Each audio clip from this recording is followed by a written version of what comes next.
आइए श्रीमद् भागवत गीता के प्रथम अध्याय के महात्म्य सुनते हैं। एक समय पार्वती जी ने पूछा, हे महादेव जी, किस ज्ञान के बल से आपको संसार के लोग शिव मानकर पूजते हैं? मृग छाला ओढ़े, अंगों में शमशान की विभूति लगाए, गले में सर्प और मुंडों की माला पहने रहते हैं, इनमें तो कोई पवित्र नहीं। फिर आप किस ज्ञान से पवित्र हो, वह आप कृपा कर कहिए। श्री महादेव जी बोले, हे प्रिय सुनो, गीता के ज्ञान को हृदय में धारण करने से मैं पवित्र हूँ और उस ज्ञान से मुझे बाहर के कर्म नहीं व्यापते हैं। तब पार्वती ने कहा, हे भगवान, जिस गीता ज्ञान की आप स्तुति करते हैं उसके श्रवण करने से कोई कृतार्थ भी हुआ है। तब श्री महादेव जी ने कहा, इस ज्ञान को सुनकर बहुत जीव कृतार्थ हुए और आगे भी होंगे। मैं तुमसे एक पुरातन कथा कहता हूँ, तुम इसे श्रवण करो। एक समय पातालोक में शेषनाग की सैया पर श्री नारायण जी आंखें मूंद कर अपने आनंद में मग्न थे। उस समय भगवान के चरण दबाती हुई श्री लक्ष्मी जी ने पूछा, हे प्रभु, निद्रा और आलस्य उन पुरुषों को व्यापते हैं जो जीव तामसी है। फिर आप तो तीनों गुणों से अतीत श्री नारायण जी प्रभु वासुदेव हो। आप जो नेत्र मूंदे हो, यह मुझको बड़ा आश्चर्य लगता है। श्री नारायण जी बोले, हे लक्ष्मी, मुझको निद्रा आलस्य नहीं व्यापता। एक शब्द रूप जो भगवत गीता है, उसमें जो ज्ञान है, उसके आनंद में मैं मग्न रहता हूँ। जैसे 24 अवतार मेरे आकार रूप है, वैसे यह गीता मेरा शब्द रूप अवतार है।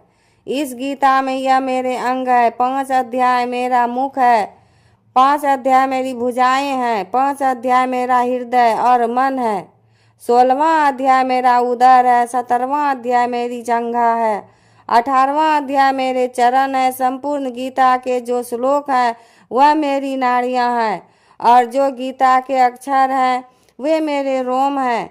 ऐसा जो मेरा शब्द रूपी गीता ज्ञान है, उसी के अर्थ को मैं हृदय में विचारता हूँ और बहुत आनंद को प्राप्त होता हूँ।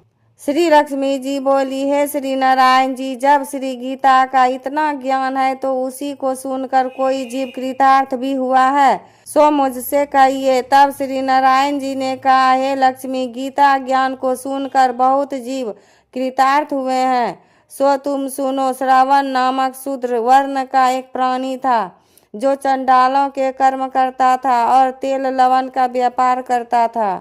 उसने बकरी पाली। एक दिन वह बकरी चराने को बाहर गया, वृक्षों के पत्ते तोड़ने लगा। वहां सर्प ने उसे डस लिया, तत्काल प्राण निकल गए।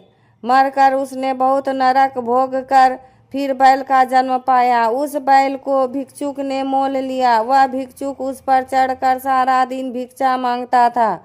जो कुछ भिक्षा मांग कर लाता वह अपने कुटुंब के साथ मिलकर खाता था। बैल सारी रात द्वार पर बंधा रहता, उसके खाने पीने के भी खबर न लेता। कुछ थोड़ा सा भूसा उसके आगे डाल देता।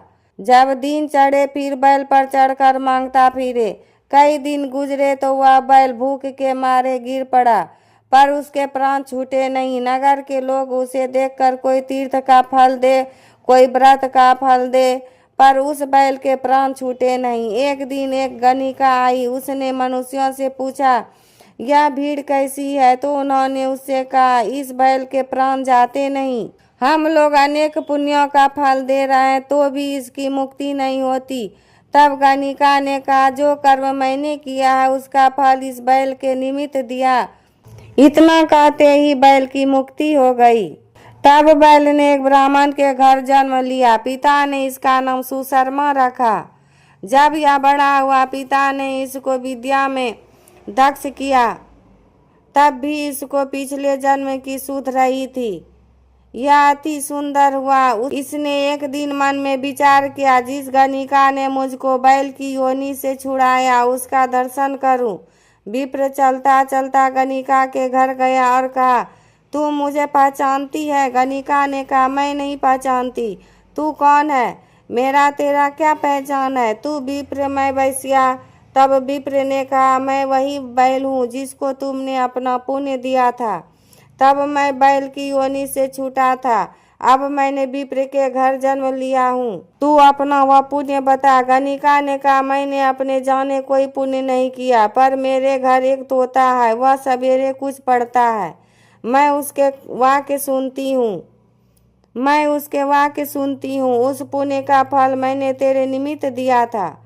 तब विप्र ने तोते से पूछा, तू सवेरे क्या पढ़ता है? तोते ने कहा, मैं पिछले जन्म में विप्र का पुत्र था।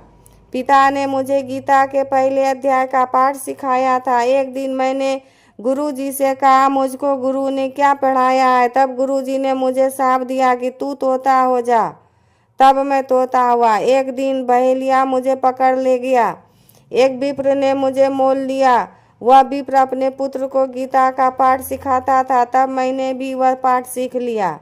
एक दिन विप्र के घर चोर आए। उनको धन तो प्राप्त न हुआ, मेरा पिंजड़ा उठा ले गए। उन चोरों की यह गणिका मित्र है, मुझे इसके पास ले आए। सो मैं नित्य गीता जी के पहले अध्याय का पाठ करता हूँ। यह सुनती है, पर इस गणिका की समझ में नहीं आता। जो मैं पढ़ता हूँ वही पुण्य तेरे निमित्त दिया था। सो श्री गीता जी के पहले अध्याय के पाठ का फल है। तब विप्र ने कहा, तोते तू भी विप्र है, मेरे आशीर्वाद से तेरा कल्याण हो। सो हे लक्ष्मी, इतना कहने से तोते की मुक्ति हुई। गणिका ने भी भले कर्म ग्रहण किए, नित्य प्रति स्नान कर और गीता के प्रथम अध्याय का पाठ करने लगी। इससे उसकी भी मुक्ति हुई। श्री नारायण जी ने कहा, हे लक्ष्मी, जो कोई अर्थ न जानकर भी गीता का पाठ करे या श्रवण करे तो उसको भी मुक्ति मिलेगी। इस प्रकार गीता के पहले अध्याय का महात्म्य समाप्त हुआ। राधे राधे। जय श्री कृष्ण।